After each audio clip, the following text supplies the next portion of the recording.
Hello and welcome to Andrew Broussard Watercolors. Tonight we are on a Chinese brush painting kick um, with the main goal brought on by a competition by a tea company. So it's the year of the tiger, and I'm just having fun, just going through the motions of repainting Chinese style paintings, going through a lot of paper, but just having fun. I think that I will like to try a tiger. We'll see. Who knows? Maybe I won't even upload this. I'm looking at a image on Google. I just simply typed in tiger. I've never really tried painting them before. I did watch a quick video that Mr. Henry Lee had posted a few years ago. Well, by few, I mean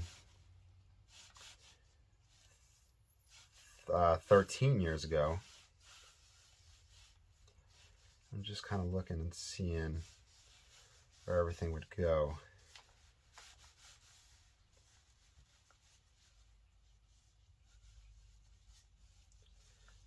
It's interesting because he had said the tiger is the king of the forest, of the jungle in China. And that being said, the symbol for king is apparently painted onto the forehead of a Chinese tiger. But I don't know what the symbol was. In his video, he was painting the side view, so you only caught a little bit of the symbol. And I don't know Chinese. And I'm just using the stiff brush, the bamboo brush, to paint this guy. Just looking around. I will say I'm putting myself on full display because, like I said, this is my very first time doing that.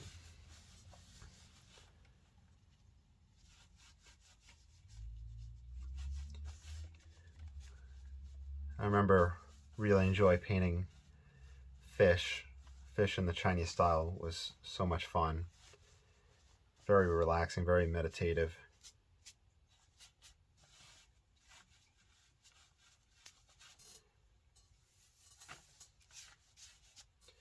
You can see a combination of dry brush, wet and wet,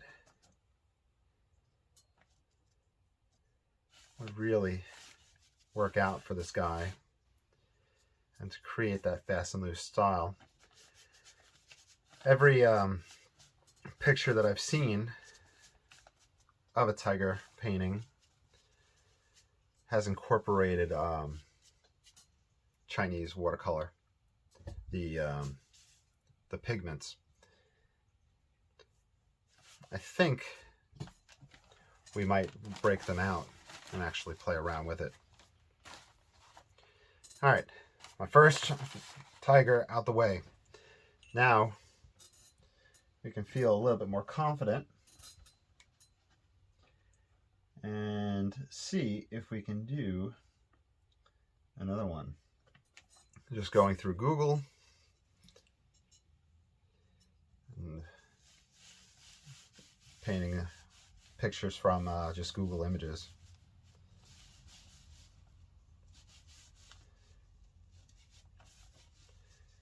Just starting with the mouth, that nose shape, or I don't know what you would call that spot, how it comes out in that triangular fashion, then the mouth comes out, then we have that lower lip. the cheeks will come out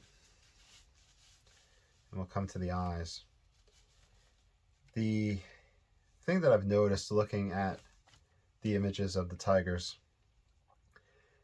is that the eyes are set at an angle. I don't really paint animals, so I don't know if that's common for all animals or feline type animals, but that angle is interesting, and I feel like that's important. I'm also concerned that it might read as a human face. It might be because that I'm starting to see, you know, the personality of the animal.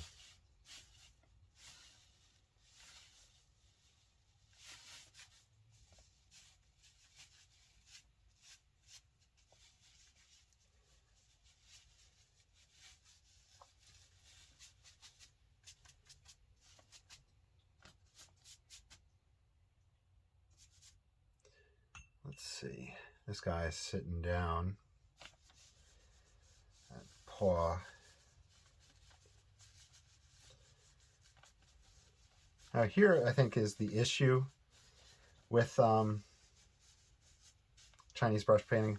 I'm not saying an issue with the painting, an issue with me, is that once I change the water content, I'm getting a different type of mark, and I'm going to lose that uniformity.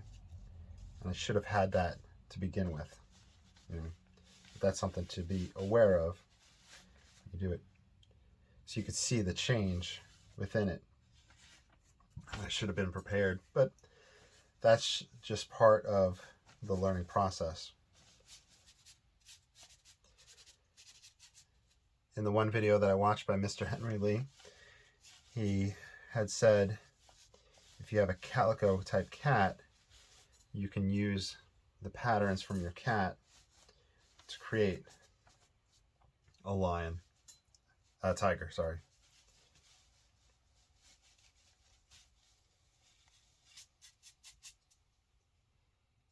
This one's sitting in snow.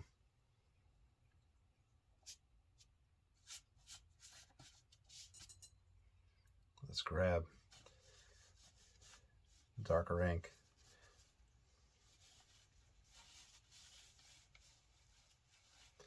It's the eyes that is going to be the issue.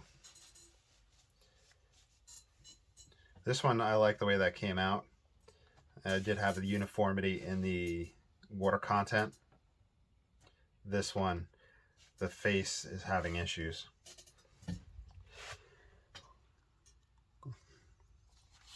Let's see if we can figure out what we can do face-wise.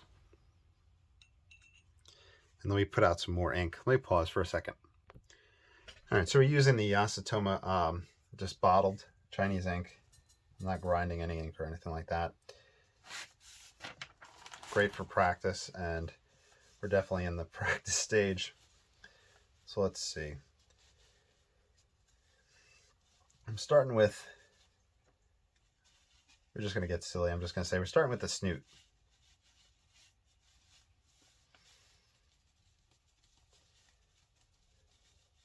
Put those dots in. We can then come up on that angle. So it comes together here. We then have that eye that has that angle that I talked about.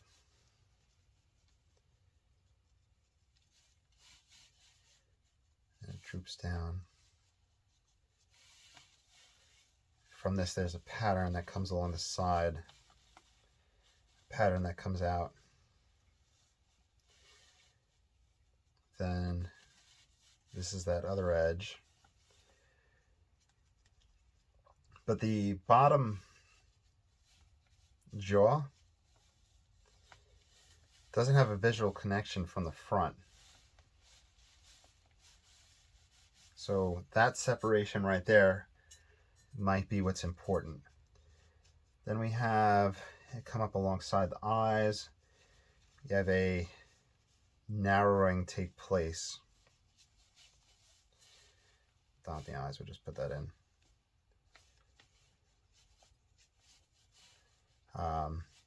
Like I had mentioned, Mr. Henry Lee said the symbol for king is in the middle of the head traditionally, but I do not know that symbol. And I was using Google Translator for something else earlier, and that was causing issues. I couldn't get the symbol translation I needed for something else. Let's ear space, so eye, ear.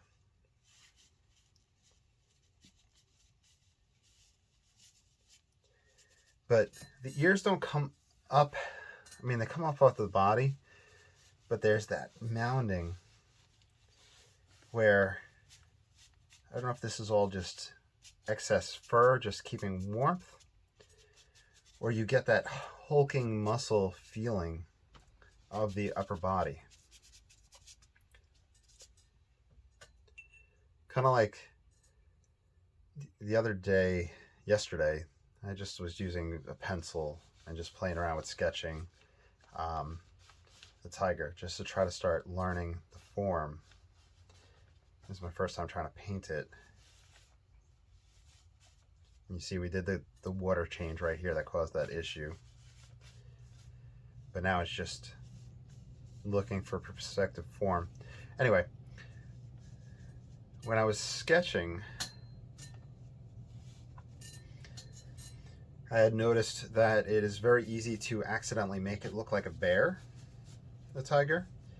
And I think that's because these animals have such a strong upper body, the shoulder area where it would be for a human. Let's give this guy one more go. And I hope you're enjoying this, but at this point, the video is definitely more for me trying to figure this out. Here's another picture of a tiger. Just going through Google. I'm going to wet my brush and try to keep that same concentration throughout.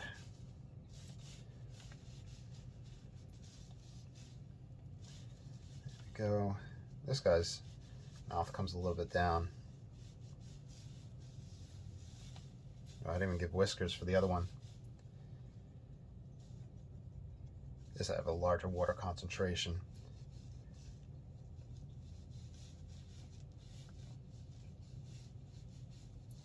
We got that eye.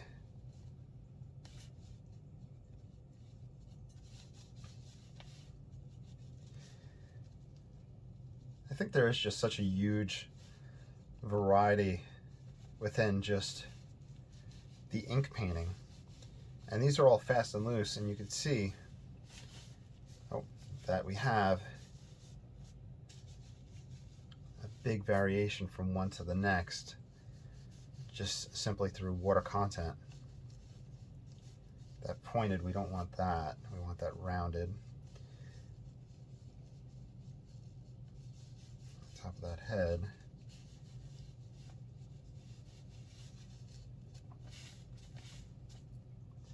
This one.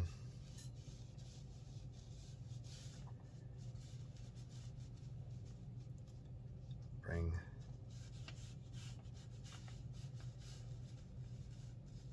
that there. Every time I go to take a picture of the cats, they move. Knowing that I was going to come in and try to paint this, I did, you know, Hammy was laying nearby, and I went to go take a picture of him. This one definitely shows how it can start reading as a bear. Let's grab just thicker ink now.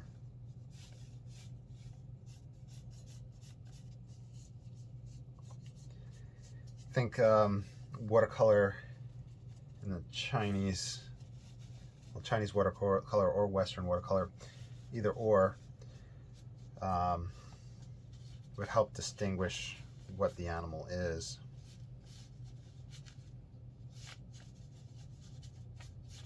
But it should be able to read in black and white.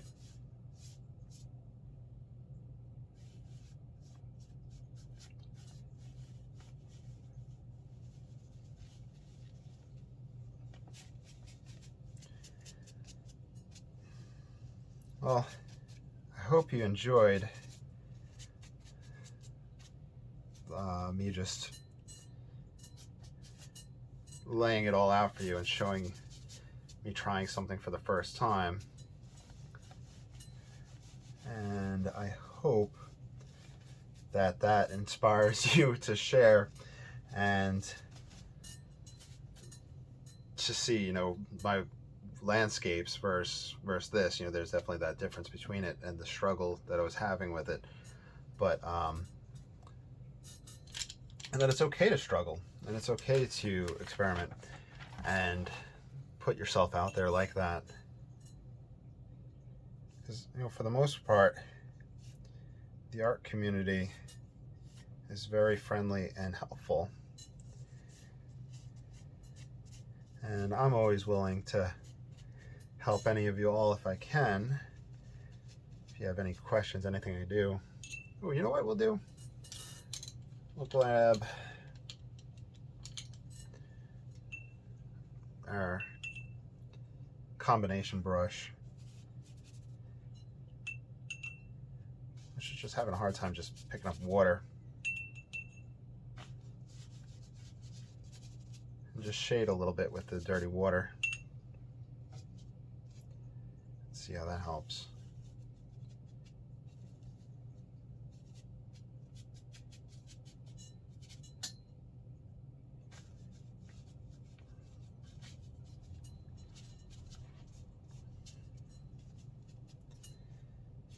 Because we really do have to exploit the tonal variety. On that note, we're about 17 minutes into this. I am going to stop at this point. I hope you enjoyed. I may make one more video tonight. If not, well, that's fine. I hope you enjoyed, and let me know in the comments below what you'd like to see. You'll have a great day, and take care. Bye.